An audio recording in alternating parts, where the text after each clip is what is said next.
as we have been discussing,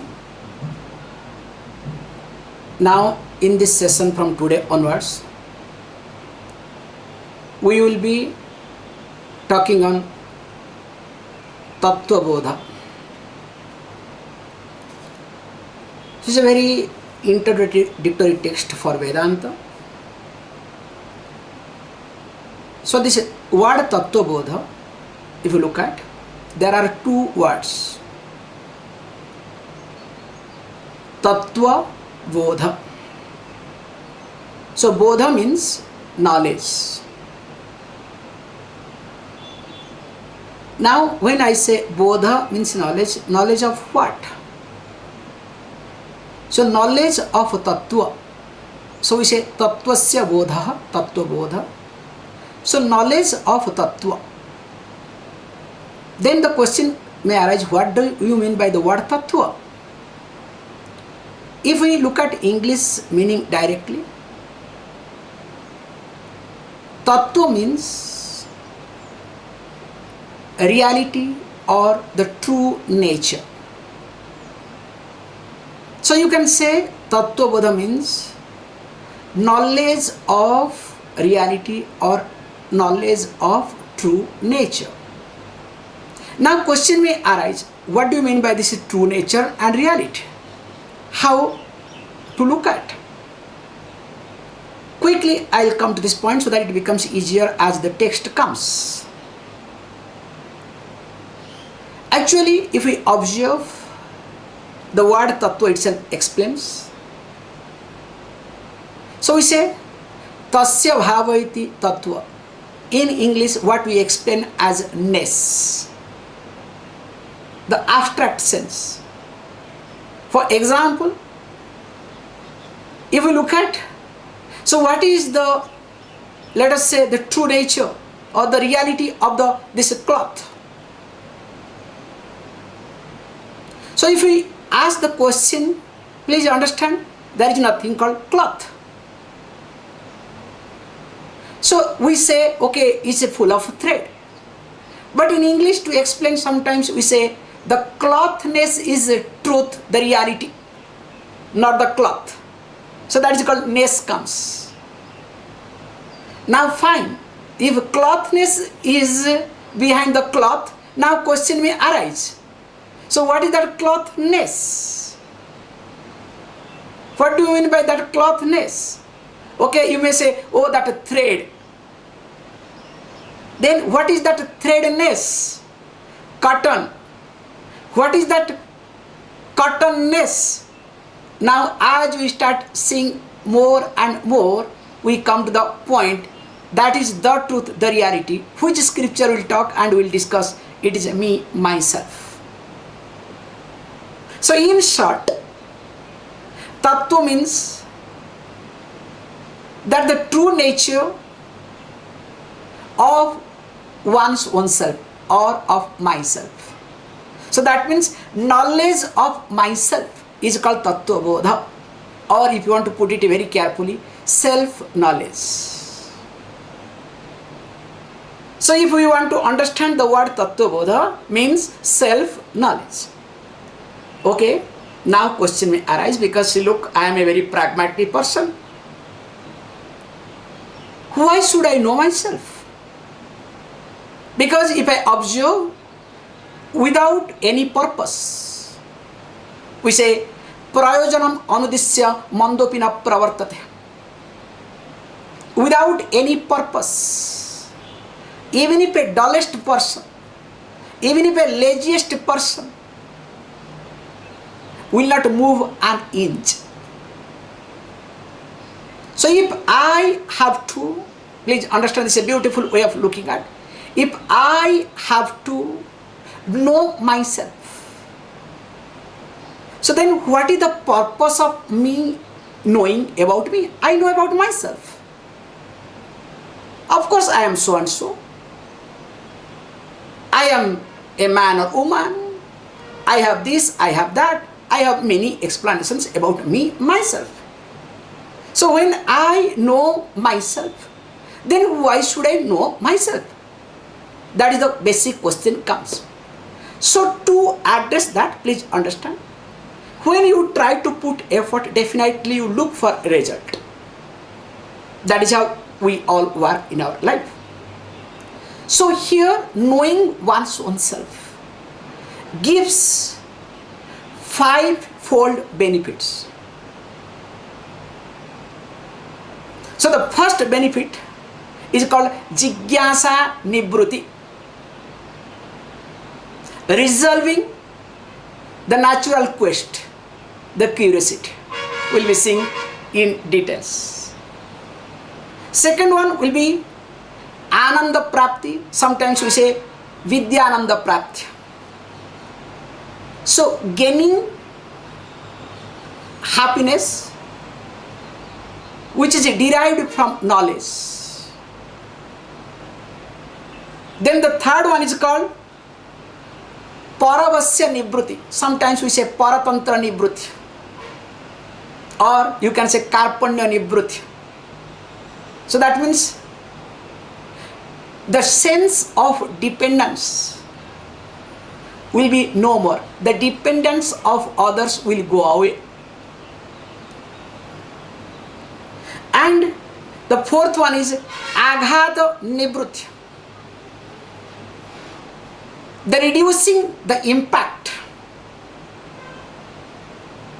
with reference to your day-to-day life. That also will be resolved. And finally, Dakshata Prapti, the efficiency, you will gain efficiency.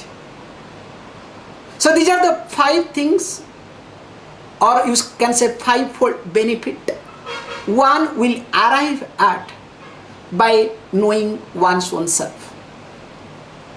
Now let us look at in details how and why it happens.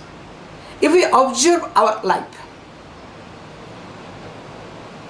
we all are curious, because human being, especially being endowed with this discriminative faculty, cannot stand ignorance. You can tolerate anything and everything. Remember, this is the most important aspect in your life. You can tolerate anything and everything, definitely not the ignorance. It's like, as I am talking to you, now while talking to you, suppose I start looking at this side for a few minutes. Now what happens in your mind? Mind will start thinking, why Swamiji is looking other side? What is happening? Unless and until that curiosity, that the ignorance related to what is happening over here, unless and until that is being resolved, you cannot keep quiet. That's why from our childhood, we have been questioning and questioning. A child, always in any language you look at, will ask, what is this, what is that? Sometimes mother gets tired of the child. Sometimes mother knows how to handle than father. That's another story altogether. So in short, that we all are curious. So when we say we all are curious with reference to many things. Because I cannot stand ignorance. I don't want to remain ignorant all the time. So when I want to know, that this is the curiosity comes. So when I want to know everything, and that too whatever is possible. And if you look at, put all the curiosity together, we divide all the curiosity into three categories. So we say, first thing is what? I would like to know about others. Starts with, okay? About this world. What is happening? And especially mind being extrovert, The sense organs are being outside, always wants to wants to know what is happening in the world. So curiosity with reference to Jagat, this universe, this outside world. And of course, I am also equally interested, who has created this universe? Let me know that also. So that means the curiosity with reference to the creator. So first is Jagat, the creation. Second type of curiosity with reference to the creator who has created this universe. And lastly comes, where do I stand? What is my standpoint? Means, who is me? So that means all the curiosity put together, whatever curiosity you have from your childhood till now, or you are going to entertain, put everything together, comes under these three categories. So I want to know about this universe, this world. I want to know about the creator, and I want to know about myself. And of course, one more step we put it, the relationship among all these three. Because if I know only all these three separately, but I do not know the relationship among these three, definitely again I am confused, things will continue as it is supposed to be. So interestingly, here we need to look at that this self-knowledge resolves this basic curiosity of our life. That curiosity about me, myself, about this creation, and about this creator. Because once this curiosity is being resolved, the mind will not be restless. Remember this. Because as long as you are curious, that long you are restless. That's why a child is always restless. Have you not observed? If you have kept something inside in your room and child does not know, absolutely no problem. But if you tell, look, I have brought something, I will share with you tomorrow, what will happen to the child? Will child sleep in the night? Impossible. In fact, will try its best to get up, try to search it not, will do everything just to know what is that. Because basically the curious mind is restless mind. So that means basically whenever you are restless, deep within there is some type of curiosity in you. So whether it is legitimate or not, that is secondary, that is not our purpose here. So here we need to understand that if I am becoming restless or I am restless in my day-to-day life, there is curiosity in me. And interestingly, this knowledge takes care of these three basic curiosities. And of course, second one comes Ananda Prapti. So when you say Ananda Prapti, if we observe our life, all the time we are working for only one thing, to be a happy person. If we observe every time, whatever you do, your job is to be a happy person.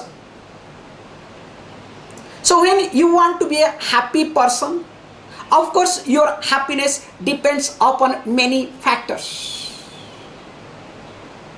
And interestingly, because whatever happiness you derive, all are temporary, because it does not last long.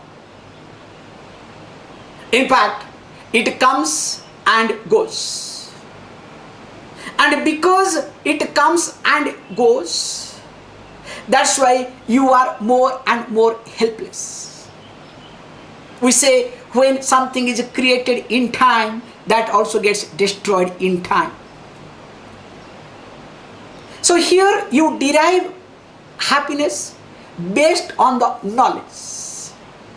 We'll be of course seeing in details how this Vidyananda Prapti happens.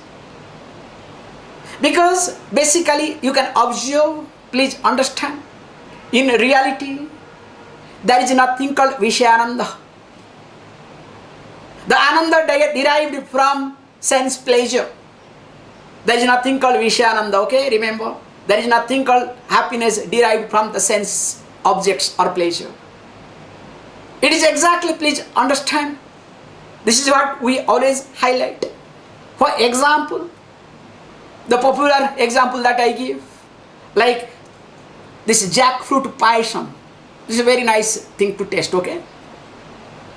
The payasam made up of jackfruit. Very delicious. Now when I am talking this jackfruit payasam, let us say you have gone to South India, because this is generally available in South India. Let us say you are in South India. Now somebody serves this jackfruit payasam. And of course you are enjoying. Wow, so nice, so good. Now your jackfruit payasam is almost over. Almost over, okay? Then casually you asked your host, look, I have heard that in South India you people make this jackfruit payasam. So how is it? Now the host says, sir or madam or whatever you are eating, means you have completed now, that was this jackfruit payasam. Now what happens to you? Oh, you will say or not? That when you say, oh, what that oh, do you gain happiness or not? So this is called Vidyananda. So that means really, in reality, all Ananda is derived from the knowledge.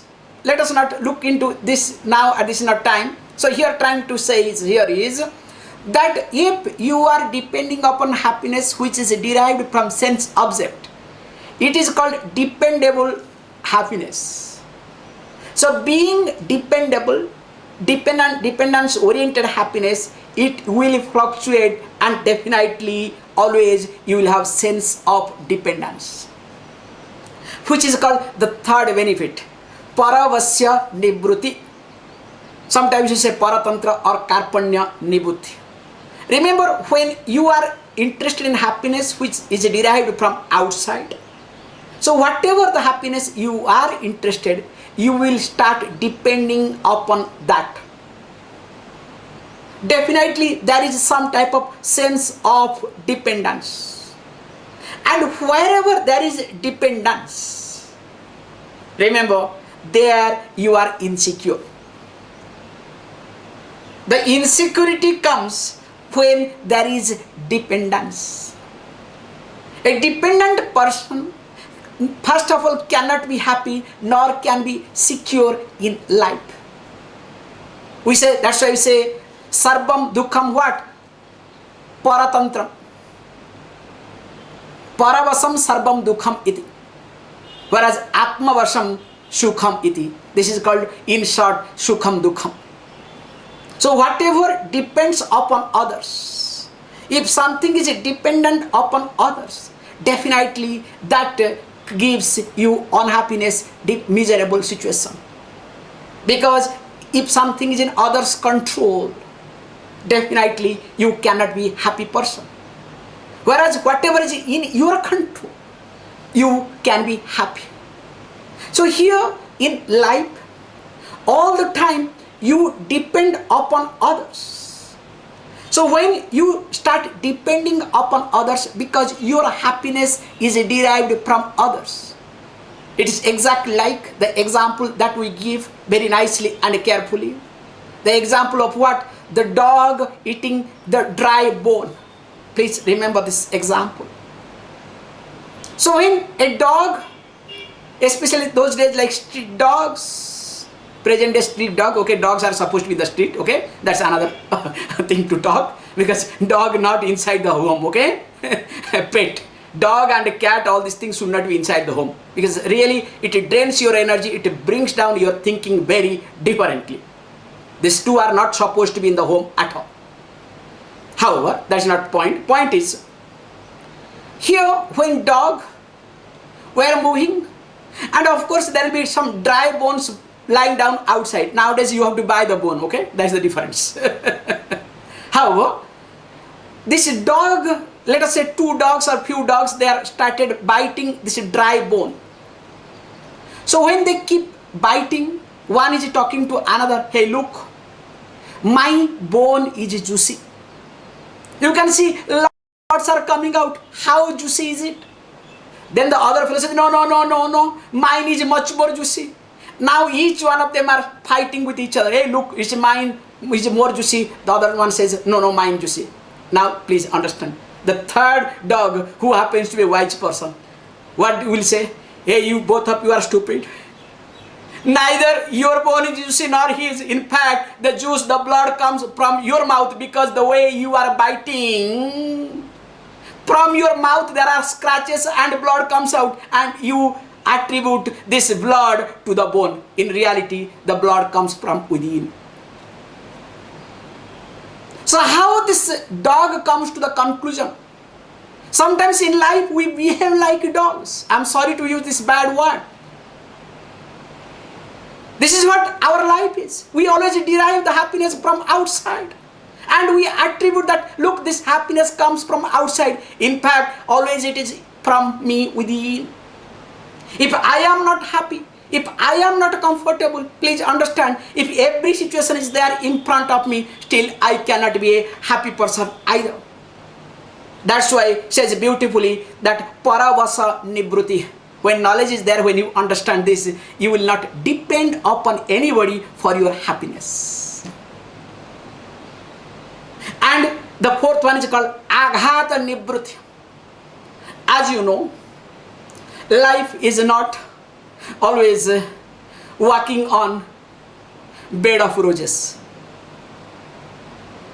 nor it is all about, smooth sailing. There are turbulences, there are difficulties, and especially when turbulences comes, it leaves behind one type of impression. Remember this. And if you look at yourself, you are nothing but the embodiment of those impressions, what you call the psychological being. Somebody said beautifully that who you are, please understand, who you are is so loud that I cannot hear what you speak. Who you are is so loud that I cannot hear what you speak. Sometimes observe yourself. You talk one thing, deep within you are different. And you think it is not visible to others. Please understand, you are so loud, before you could open your mouth, people know who you are. It's like, how you walk, that is what I always highlight. How you walk, how you talk, how you move, everything is nothing but your psychological impressions. The impressions that has really created impact in you. And of course, most of them are unresolved impressions. Because traditionally we say this, when this kaushayam is there, we do take care differently, but psychologically here I am trying to highlight this is little differently, that when we have those impressions, and of course based on the impressions I look at my life.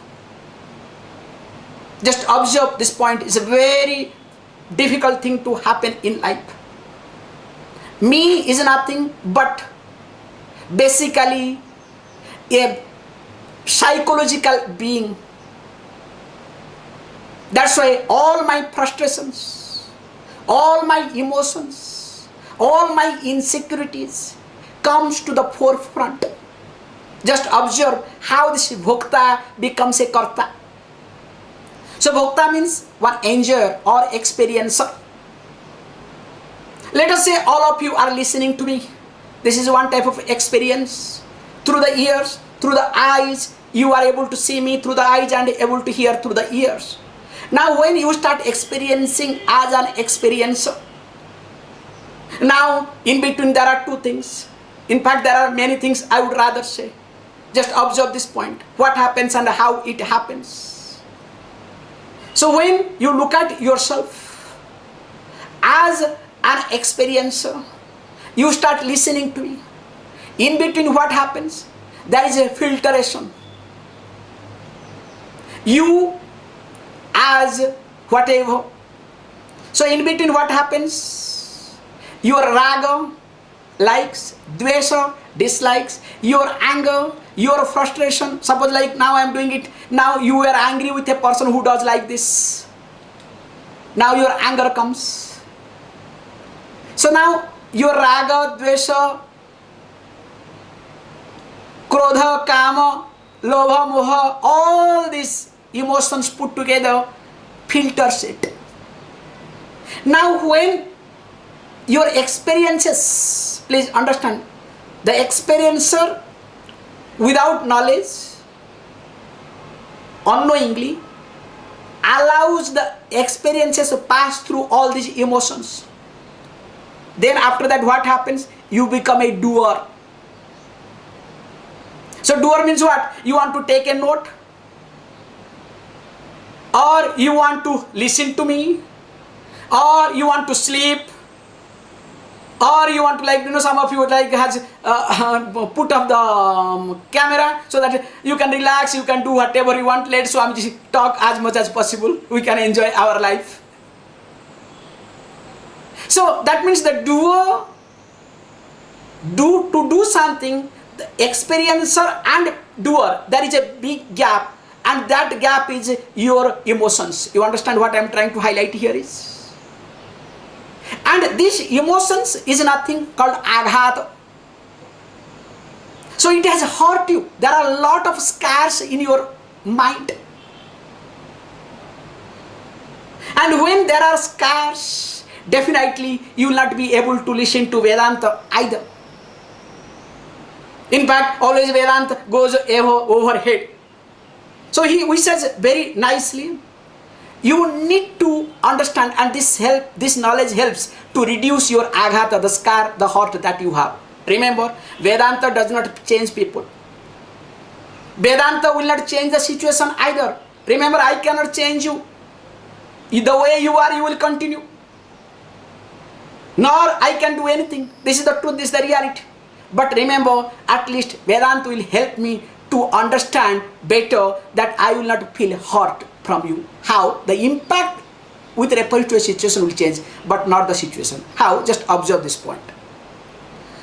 Let us assume here there are 3 glasses of water. Left hand side, super hot. In the middle, lukewarm. Now right hand side, there is cold water. Now what happens? Now I will take my finger. Now I will put this finger in the cold water. Let us say normal water. Okay? Then after that I put the same finger in this middle. Now what I'll say? The middle one becomes what? Hot for me or not? Oh, it is hot. Now what I'll do? I'll change it. Now first I'll put the finger in the hot. Then after putting the hot, after putting my finger in the hot water, then now what I'll do? I'll put the same finger in this middle one, lukewarm. What I'll say? Oh, so nice. Can you see the difference? Same person, same place, same thing to do, but the impact changes. So this is how happens with reference to that knowledge. People will continue the way they are. Situation will continue the way situation is supposed to continue. But your response to the situation. will change completely. That's why Vedanta does not change others, Vedanta change yourself. And if you do not change, that means you are not fit for Vedanta either. I can make it very clearly. If you do not change, but you expect everything to change, that means you are not fit for Vedanta. Try to do other thing. In the sense, continue, no problem, hoping one day you will change. Means you need to put more effort. That's why do some mantra japam.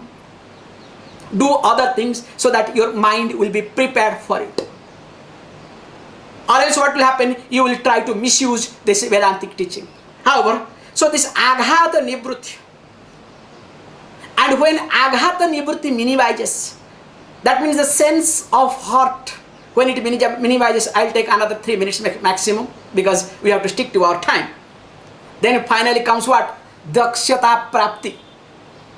Your efficiency increases. How efficiency increases? Just observe this point. We say, a calm mind is an effective mind.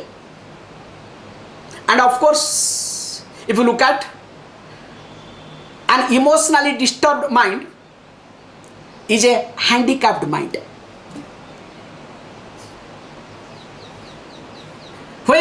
If you observe a handicapped person, will not be moved properly, so that when you are emotionally disturbed, you cannot decide anything in your life either.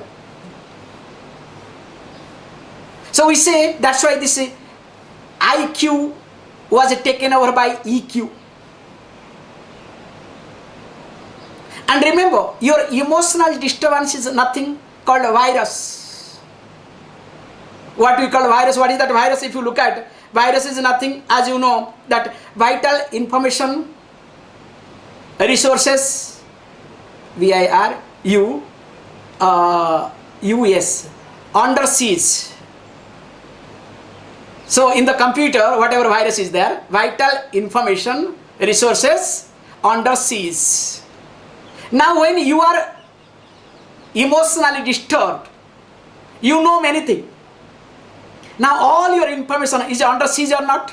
All the resources is under siege or not? You cannot think.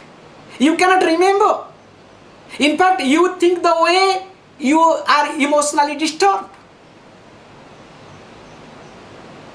So that means your emotional disturbance is a virus for you. You need literally antivirus if you want to talk in computer language.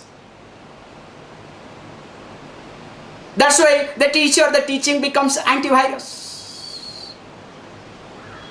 So that's why what you need to do here is this self-knowledge takes care of your emotional imbalances. And when your emotional imbalances are taken care, as I told you, now between the experiencer and the doer, there is a big gap. There are many filtrations.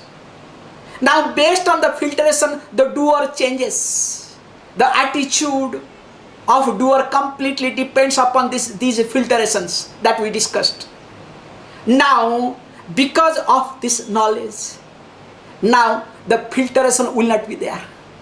So whatever you experience, the experiencer and the doer, the gap becomes less. That becomes more transparent. Gap means becomes less, means transparency is there. Means you do what is to be done at this given moment.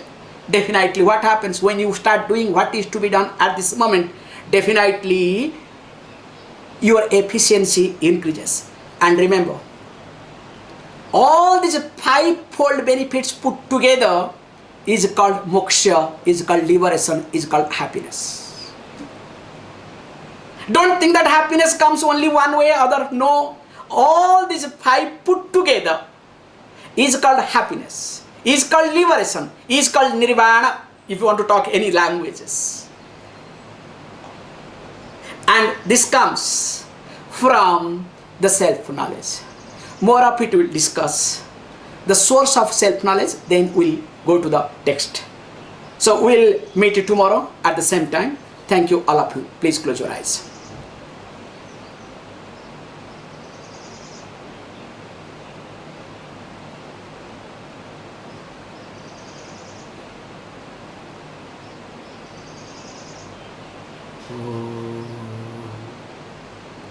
Om Purnamada Purnamidam Purnat Purnamudachyate Purnasya Purnamadaya Purnameva Shishyate. Om Shanti Shanti Shanti.